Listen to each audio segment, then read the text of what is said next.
ադրբեջանական կողմը կրակում է հայ-ադրբեջանական շփման գծի ամբողջ երկայնքով եւ դա լինի Տավուշի մարզ, Սյունիքի մարզ, Գեղարքունիքի մարզ եւ այդ կրակոցների պատասխանատվությունը դնում է հայկական կողմի վրա։ Սա ինչի համար է արվում։ Ճիշտ է, այդտեղ կա նաեւ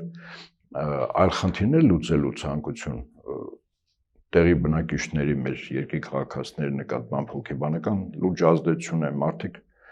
գյուղնշանակությամբ հողատարածքներ չեն կարողանում մշակել, անասնապահությամբ չեն զբաղվում, այսինքն մի վիճակ է, որտեղ աստիճանաբար այդ գյուղերը դատարկվելու են, այո։ Ուշադրություն դարձրեք այդ սահմանային շրջաններում արդեն դպրոցների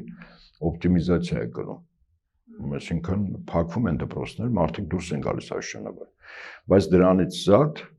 ալև հող է նախապատրաստում, որ պահին որ ըստ իրեն եւ միգուցե ըստ Էրդողանի հարմար պահն է ռազմական գործողությունները իրենք դա համար հիմքերը արդեն հիմիկվանից են նախապատրաստում։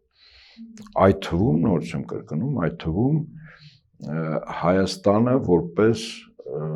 իր կողմից պետք է որակվի որպես ագրեսոր կամ ռևանշիստների երկիր, որը ցանկանում է Ադրբեջանի հետ պատերազմ։